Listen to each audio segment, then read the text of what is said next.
Equestria Girls Better Together Sorts Season 1, Part 1. This video is not intended for children to the age of 13 years old. If the comments are off, it's because YouTube did it, not me. I'm a 19-year-old Mlp fan. Hello, and welcome back to my channel. Today, me, Daisy Spines, will be covering the Equestria Girls Better Together digital series sorts from Season 1's first half. This means spoilers. If you do not wish to be spoiled, please check out the playlist in the description that has these. It won't take long if you do. And come back here. I will be covering 14, which is kind of a lot, but not really because it's only really 12. I have already discussed My Little Sop of Horrors in the Halloween video from last October, and I'm going to be discussing Star-Crossed in the February Valentine's Day type video, so you will see me cover that one fairly soon. So for some background, the My Little Pony Equestria Girls Better Together digital series sorts are 2D animated sorts that premiered on YouTube on November 17th, 2017.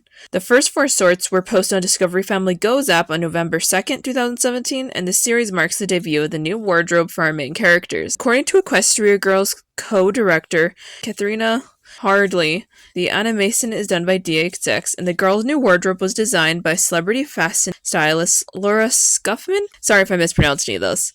When asked whether there will be longer episodes, co-director Isa Riddle, sorry about that mispronunciation, replied, "There may be some longer episodes, you'll just have to wait and see." This did actually pan out. We did get 3 longer episodes for the Better Together series. Every episode varies between 2 minutes and 14 seconds and almost 3 minutes long, and usually focuses on a core set of characters and will occasionally go into just music. For the characterization, the characters here are consistent to all the other Equestria Girls media we see them in. I found Rarity particularly funny here because she has some very good one-liners, and I'm like seeing her move towards her career in fashion in a few of these sorts, and also have good fashion, which is a separate issue that this Equestria Girl struggles with. Twilight mostly takes a back seat, which is actually a nice change of pace, not see her taking all the spotlight, because in Equestria Girls' early content, Twilight dominated the spotlight to a concerning degree sometimes, and even in early seasons of FIM. Pinkie Pie is great as always. She's always a joy to watch, as I'm prone to saying. She just has so many fun quips and things she does. Rainbow Dash is fine. I wouldn't say she's super prominent or even relevant here. She takes the most attention, I guess, in Overpowered, but after that she takes a back seat. But you know who does get a lot more screen time than usual for Equestria Girls or longer form content? Fluttershy. She has some little lore bits added, I guess, like when she talks to birds, she learned math from them, and she's very good, and this is a skill that isn't really relevant later on, but it's cool to see. Applejack gets a lot less attention than the other girls here, but her character itself is still consistent when we do see her. We see a lot more of her in the latter half of Season 1, but we are in the first half where she's less prominent. Sunset is very much more of a central character in these sorts than she was in the other sorts I had talked about in the past, which is pretty interesting. We see them do more real-world stuff, like waiting in line to get video games, and they mentioned Tyrek, so that's kind of cool that they have a Tyrek video game. For our next category, the voice acting. The voice acting is good as always. I think they make some potentially awkward lines far less awkward in delivery than you might think. I feel like Pinkie Pie and Rarity easily have ones that could have been very awkward throughout the run of this. But there's nothing too special about the voice acting either. World building, it does more world building than I expected for a set of sorts. It gives a more in-depth explanation as to how the geodes worked and Overpowered, and I think it's interesting that they are connected from all of each other, and when one person uses their geode a lot, the others become more powerful, volatile, the more that, even if they're not using it. So that everyone's geodes kind of matches its strength and power. They're meant to be used in conjunction with each other, not separately. The reuse of locations is really nice to see. The beach is a really fun location that we explore in the cutest of ways, and I enjoy some low-stakes stuff because when we see it in Forgotten Friendship, it isn't quite as, well, important, I'll put it that way. It's also cool to see Canterlot City highlighted. I don't think we really go into the city often within the realm of Equestria Girls, so it's really cool to sort of see them explore it in a few of the sorts. And they do something that the movies never did. Make the school feel alive and like an actual school, which is really funny. Like, they go to class, they study, and they interact with teachers, which is the bare minimum. And they have clubs. The clubs are pretty cool. The animation is great. There is no notable errors to be seen throughout these set of sorts. There are small changes in the art style that are used in very fun ways. I like to shake things up with things like comic book style or chibi style and stuff like that. So it's a pretty fun set of animations. I think it's nice to see some more experimental things from Equestria girls because they tend to be in a very non-experimental zone animation-wise, especially the sorts. The music is good. We get 3 total songs in this half of the season.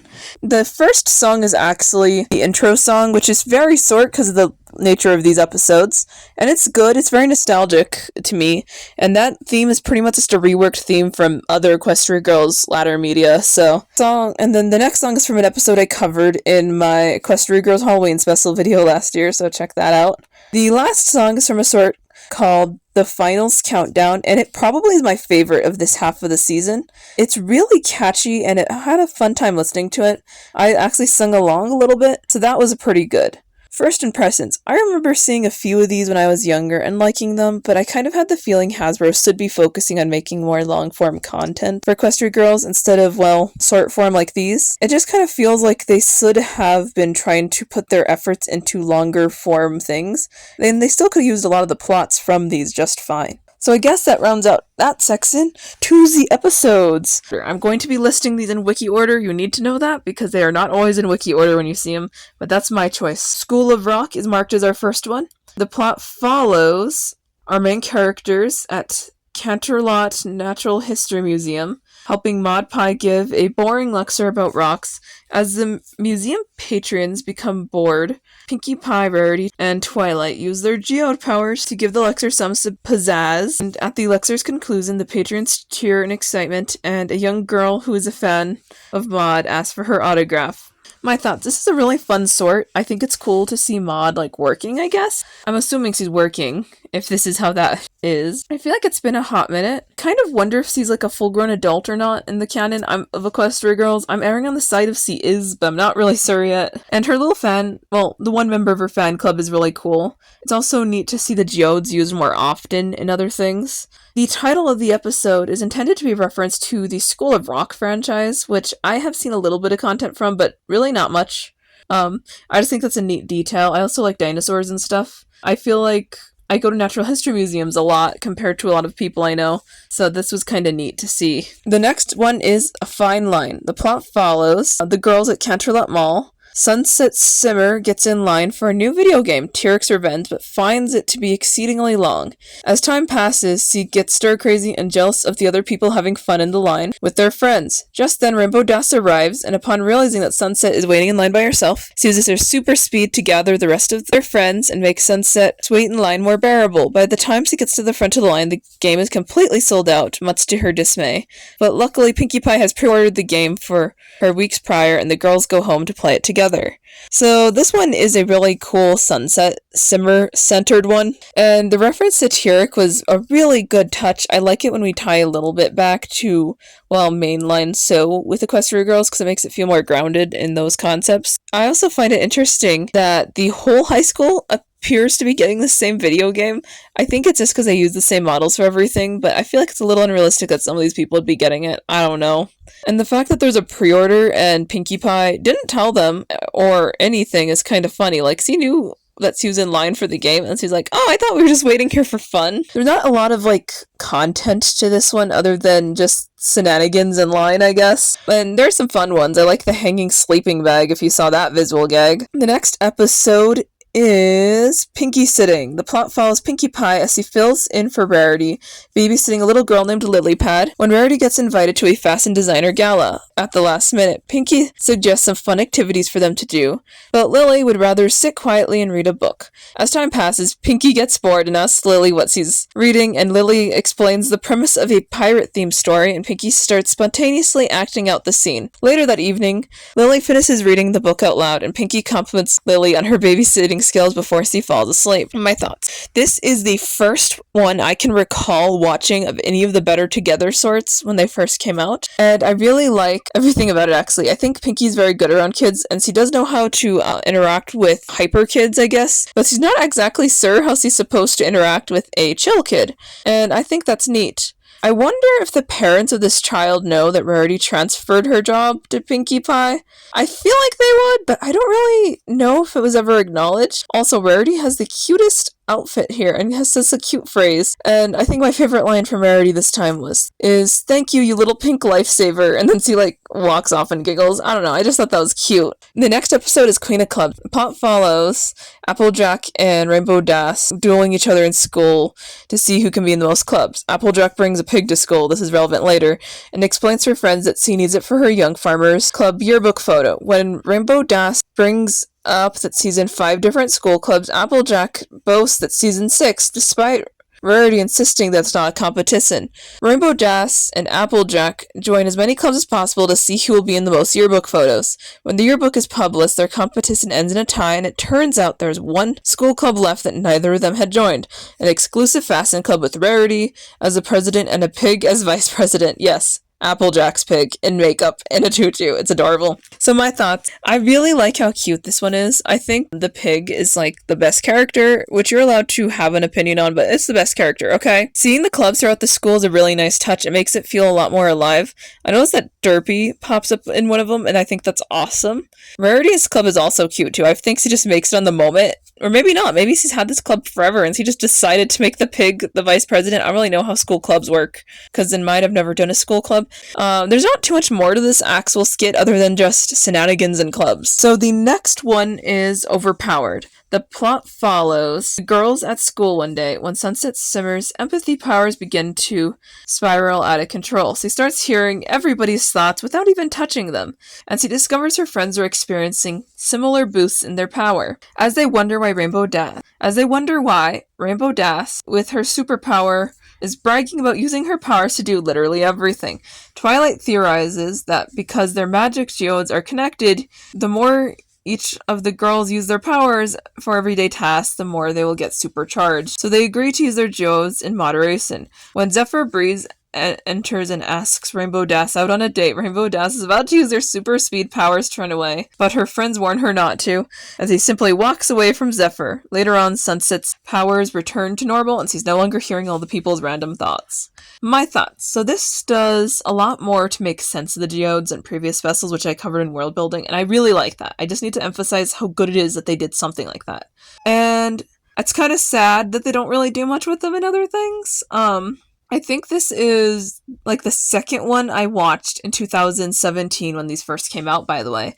I seem to remember it, and I thought it was a part of a larger episode. It wasn't. I just watched like half of these season 1 completely out of order, and then none of season 2. I will always be asking the question, perhaps an age-old question, how old is Zephyr Breeze? Is it okay for him to flirt with Rainbow Dash?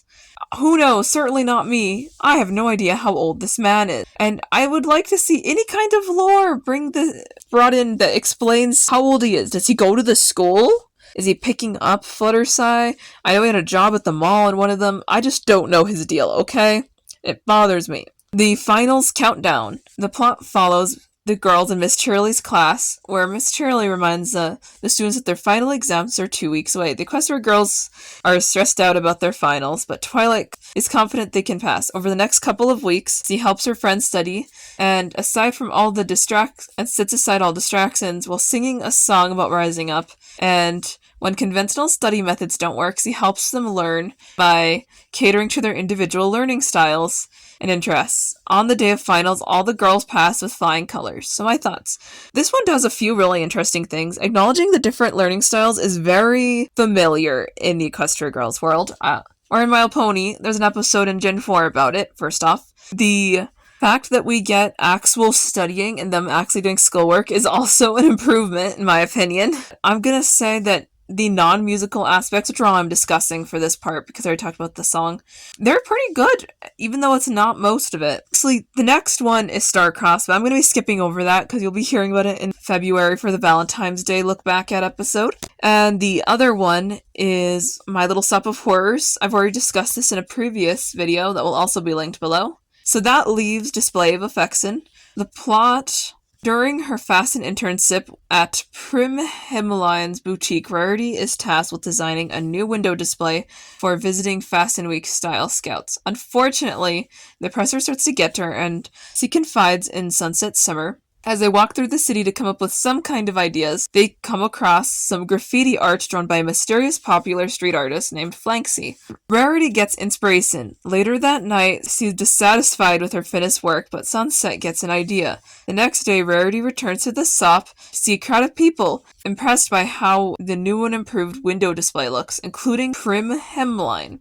Rarity looks behind her and sees Sunset in the alleyway with paint on her cheeks and realizes that Sunset is in fact Flanksy. My thoughts. I was really surprised by this one. I can't explain why, but the title and the actual plot feel very disconnected.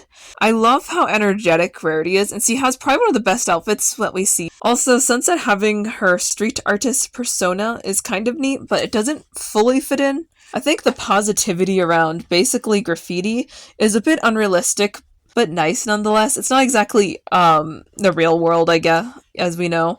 Also, the fashion designer is probably one of the only dark-skinned characters in Equestria Girls that I've seen, which is an interesting detail. The next episode is A Little Birdie Told Me. The plot follows the girls in Cranky Doodle's class. Mr. Doodle gives out a surprise pop quiz to his students, and as the students begin, Trixie Luna Moon catches Fluttershy talking math with her bird friends and openly accuses her of cheating on the quiz. Fluttershy explains that she was just settling an argument about the nest, but Trixie doesn't believe her, so Fluttershy goes up to the chalkboard and solves a complex math equation without the help of her bird friend, much to Trixie's embarrassment. Later on, Trixie approaches the birds and asks them for some tutoring in math. So, my thoughts. I have seen this in the past. I kind of thought it was, I don't know, this one felt weird to me. I love it though. I think it's hilarious when the birds are basically being harassed by Trixie because she's like accusing them of helping Fluttershy cheat, which is a fairly serious offense in schools.